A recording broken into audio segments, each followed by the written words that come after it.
r/AskReddit. People of Reddit who have been prosecuted for illegally downloading movies. What happened? My mom, age 81, got a cease and desist from her internet provider, who is also her cable provider, because of illegal downloading. She called them about it, and they said it's because we were watching Game of Thrones on HBO Go and she doesn't have HBO. She explained that it was our HBO Go account, but they said it was a TOS violation and threatened to cancel her internet. She won't take my advice and tell them to get ducked. So it looks like she won't be watching Game of Thrones anymore. Change providers ASAP. Sometimes Comcast is the only option. A bunch of my friends got a letter from a lawyer saying they had been caught downloading and needed to pay a settlement of about $400 or they would go to court. The thing is that in my country the IP address isn't enough in court. They have to prove who was sitting behind the screen downloading the movie. They can't do that, so they were basically just fishing and hoping someone would get scared and pay. In the US, because technically, that's a disbarment level offense for lawyers in most US state bars. OC might have been confused about it being from an actual lawyer. Oftentimes these sorts of messages will come from either your ISP or some third-party intellectual property protection service that isn't actually a lawyer, but intentionally tries to look very formal and uses legalese to try and trick you. My roommate's internet is billed in my name, so I get all the notices. It's kind of hilarious. Honestly, whenever one of them forgets to try even a little bit to be sneaky, my ISP notifies me of whatever they've binge watched. Got a letter the other day telling me I'd downloaded 3 seasons of Degrassi. I live in Canada, so they basically just send me an email with a threatening attachment. Canada laws say you can only charge the cost to buy the movie or song new, i.e. $2 $15, not the $4,000 per song that American courts say you can charge. So it's not worth the company's time to parley with $15K to recover a couple $100 worth of money from the downloader. So they never bother to prosecute Canadians for downloading.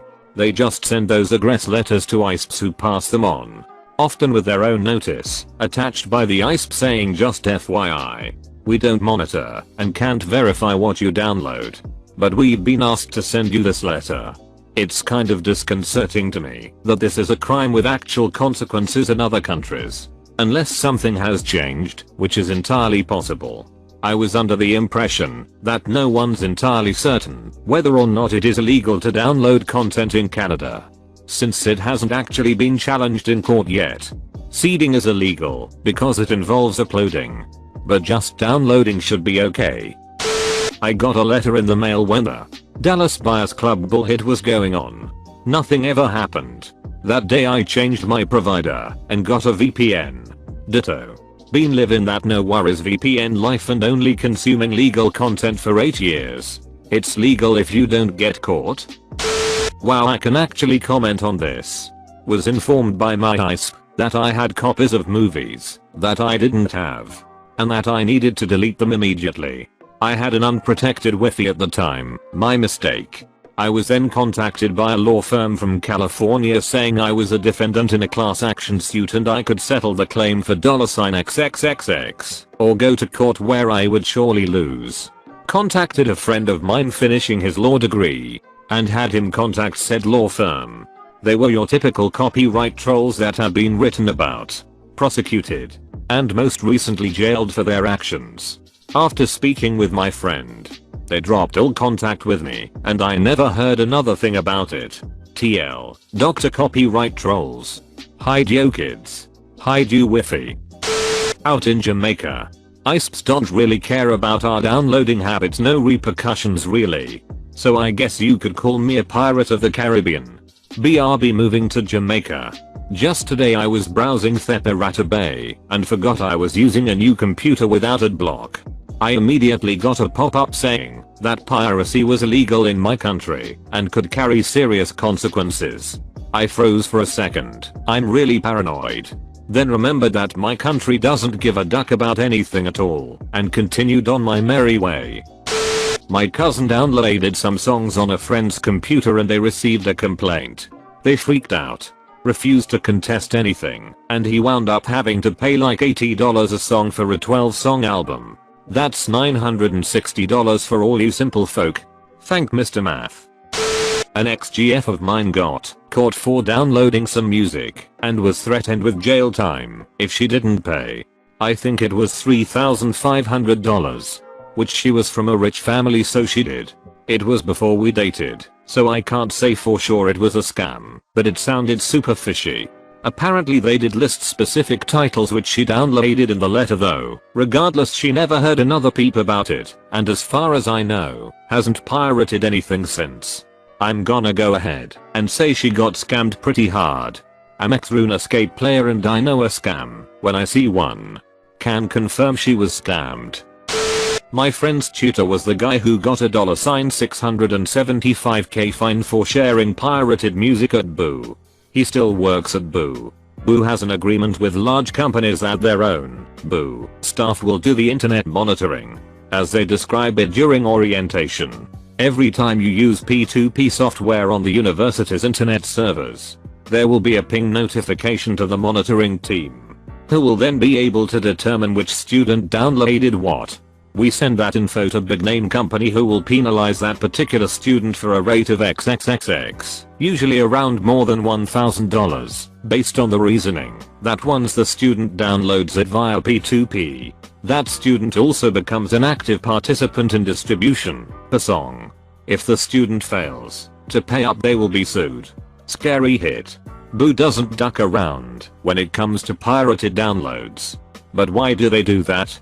I don't even pirate stuff, and that makes me not want to go to Boo. They ask me if I thought it was okay to download a car.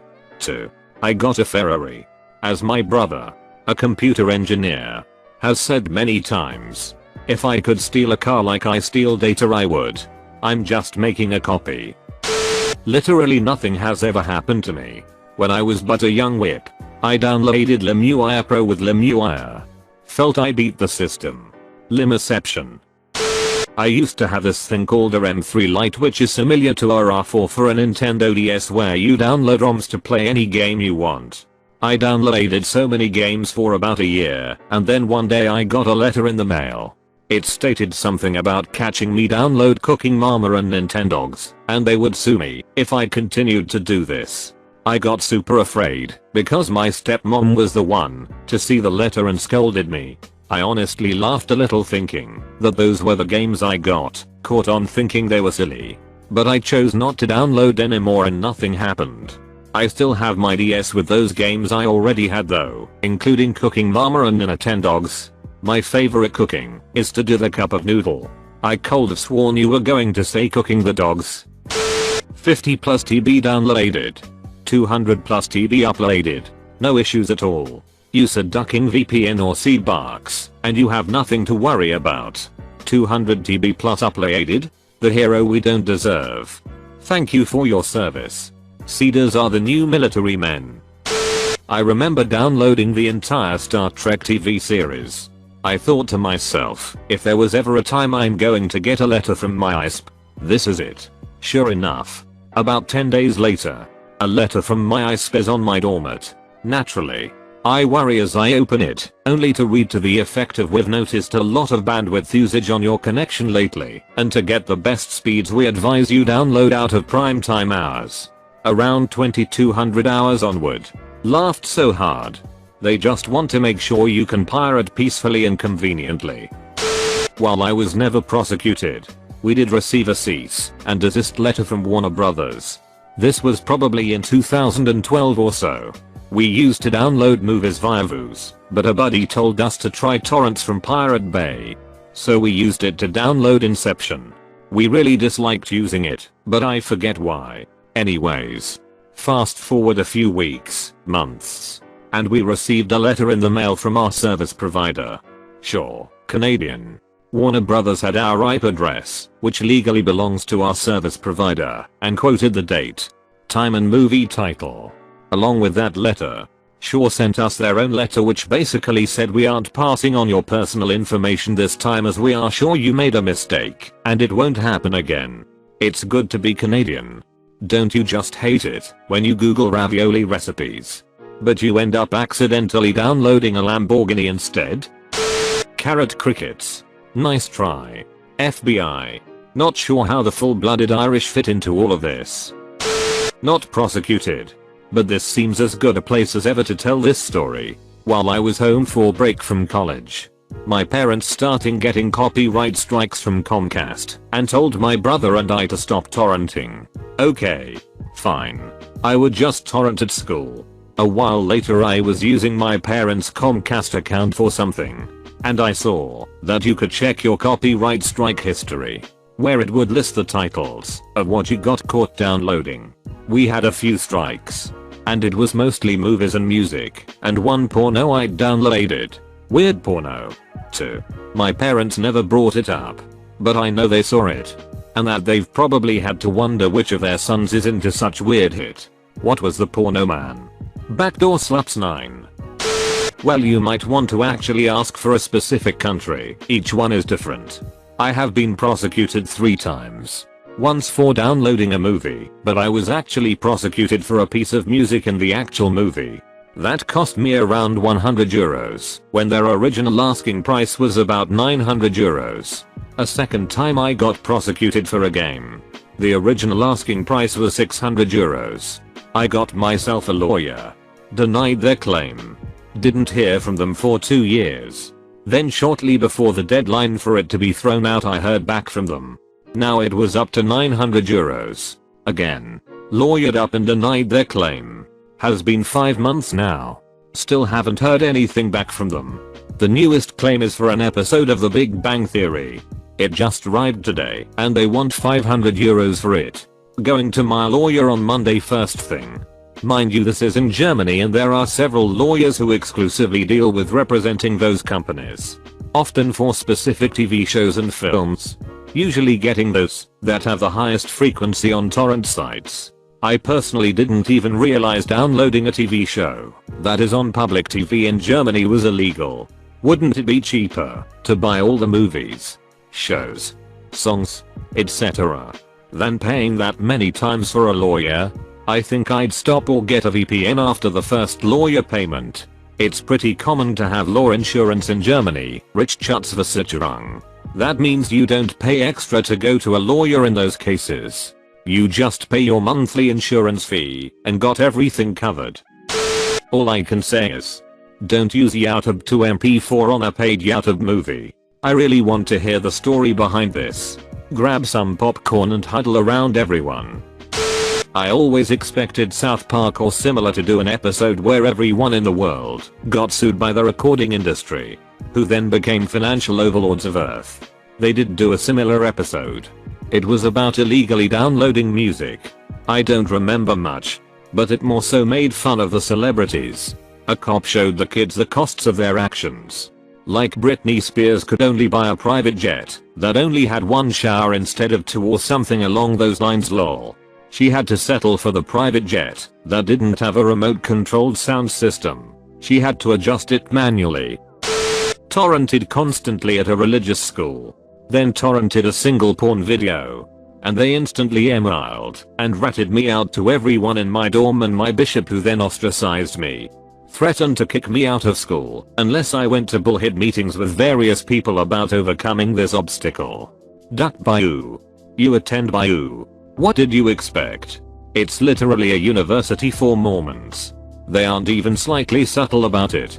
Being surprised they are mad about porn is like being surprised they want you to go to temple and have gone on a mission.